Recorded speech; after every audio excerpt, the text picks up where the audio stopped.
Hello and welcome to another lively chat here at FiST Chat, the vodcast that covers topics on film, science and technology. My name is Ben Warner and I'm joined by Skype here with Stephan Kern. How you doing there, Steve? You ready for a nice big chat about PC and Apple products? You bet I am, Ben. It's great to be here once more, and I've been waiting for this all week. I'm sure you have. Okay, so let's delve into it. Before we get into the fisticuffs, of course, we're just going to have a bit of a chat about what we use, a bit of a history of what we have used in the past and all that sort of thing, and what we're using now and the way we use it. So I'll kick this off. The first computer I actually had was not PC or Apple. It was an Amstrad CPC 6128 with its massively huge 128K of RAM, no hard drive, everything ran off floppy disks, and it had a great 12-inch color monitor. And I actually used that for about a good 5 or 6 years, and it really worked well. And I think it ran BASIC from memory, and I did a lot of programming on that as well. So that was quite fun. My first PC, as we know them, I got in, I think it was around 93 or 94. That ran DOS, and it also ran the first version of Windows that I knew, which was version 3.1. But I always remember my uncle, who he was the one that actually got me into all the PC side of stuff. He was basically saying that Windows was just a big memory hog. It was just an elaborate menu, and it was good for nothing except for showing programs in another menu style format. So essentially I went with what he was saying. I ran a lot of things out of DOS, and I basically only use Windows for Microsoft Office and Microsoft Works. I basically stayed with Windows until about mid-2008 when I picked up my first iMac, and haven't looked back. It's a fantastic machine. I love it. Does everything effortlessly. And the great thing about it is that, and I know Steve is not going to be too happy when I say this, but I actually dual boot it with Windows 7. And the main reason for that is that I actually still use a lot of Windows-based software. Now, we'll pass it over to you now, Steve. What sort of products have you used? Before we get started, why in this modern age would you ever, double boot? I don't know. Anyway, to start with, I'll run through a list very quickly. Started on something before the Commodore 64, can't remember what it was. Had Atari 1300s, ColecoVision as my games machines back then, because they were two separate things. From there, went pretty much, I think, to Macs when they first came out. So I had the whole range of Macs from the SE to the 2 and 20, I think I had, and there was a 630 somewhere in before I got my G4, and then finally since then I've gone to, actually I've used a Sex and the City PowerBook G3, which I got a lot of great use from, and now I've used Mac ProBooks and I guess the iMac range. So I've enjoyed them all. They've been fantastic devices for me. Oh, they certainly are. They certainly are.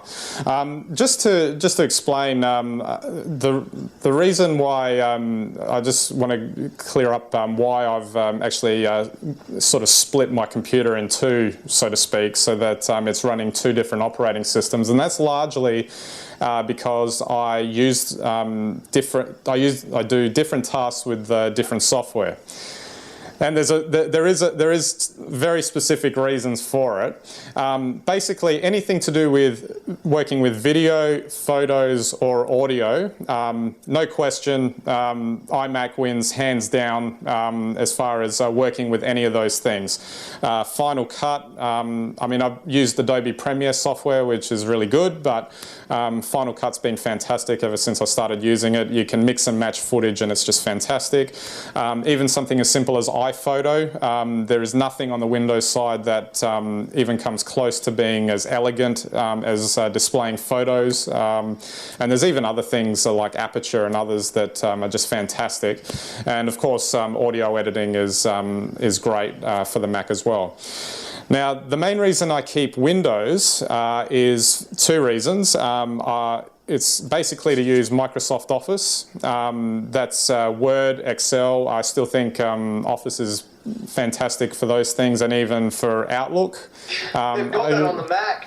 Yeah, before I get to that, I just think Office on the Mac is absolutely terrible to use. I just can't stand it. You can just tell that it's just not made for that platform. The other reason I use Windows is for web design.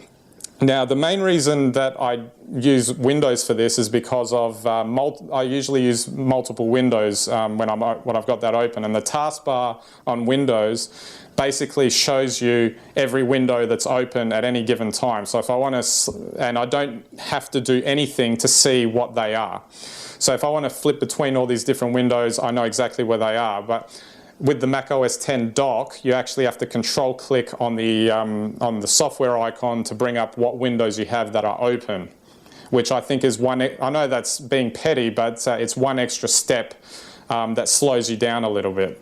So that's in essence why I use it. And the other reason, of course, for web design is I need to be able to see how the web pages look in Internet Explorer. So I hate Internet Explorer. I really don't like using it at all.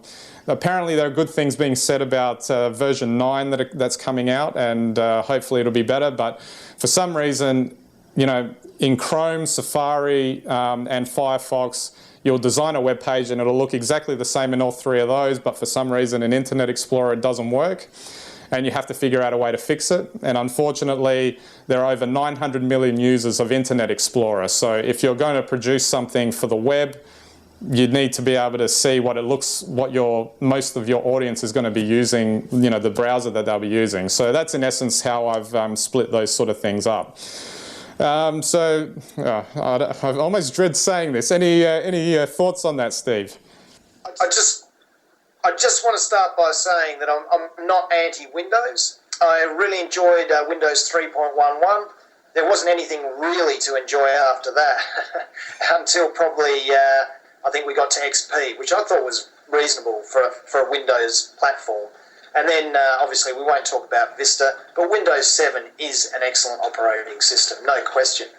And I'd say probably now Windows have caught up, and largely, you know, I don't really see much difference between them, except for probably a lot of the Apple-based applications. So if you're talking Final Cut, if you're talking about probably, you know, the iWorks range, I think they're every bit as good. But of course, they don't sort of seem to have that appeal that the Windows and Microsoft platforms have. And I use them extensively myself. But just get back to the Mac. What I found so attractive about it 20 years ago was that it was seamless. It was one unit. It was stylish as well. I can't believe that in 20 years, the makers of PC hardware haven't been able to really design machines that look any good. And it's incredible now to see, you know, Dell and HP bringing out basically iMacs, you know, but they don't look particularly attractive. I mean, how hard is it? Apple do it very easily. Yeah. The other thing which I've seen change is probably more on the software side, but it's more about what people used to say, which was, I don't go Macs because, you know, with Macs there's only a limited amount of software. And what they were really saying was there isn't that much software there for me to pirate, which always pissed me off because I've always bought mine. Now, and just moving on with that, I think the other big thing with Apple was when they shifted over to the Intel processors, which allowed the dual booting. Once again, I'm not against that. It just, to me, that was the end of traditional Apple, and I know probably there are a lot of people out there that feel that way as well. For better or for worse, you know, I mean, Apple still is a fantastic product with fantastic applications. I totally agree. I mean, I think this is where I mean, Apple in terms of market share is well behind any Windows-based PCs, but I think the main reason for that is cost, because I know that for myself when I've actually wanted a Mac for quite some time. Back in 2000, I think it was about 2000 or 2001, a friend of mine brought me over to his house that I worked with, and he had basically an iMac in every room. It was, I think, one of the first generation ones where it was kind of like a little bowl-looking thing at the bottom with the screen at the top, and they were fantastic. They worked so well. and they were networked together, and they were just brilliant. That's the lampshade you're talking about. That's right. Yeah. Yeah, that's right. And the main deterrent for me at the time, at least, was the fact that it cost too much in comparison to what I could afford to spend. And I think Apple products now, almost all of them, have gotten to the point where I know that 2-3 years ago they finally came down in price enough for me to be able to fit them into my budget. And that's in essence what I was waiting for. I was waiting for the computers to become a bit more affordable, because they were quite expensive in comparison to what you could buy on the PC side. And the other thing, of course, too, is that the thing that Apple does so brilliantly is that you do not think about the computer when you're working on it. I know that sounds simple, but if anyone who works with Windows knows it. Probably with the exception of Windows 7, which I think has caught up now and I think is really good.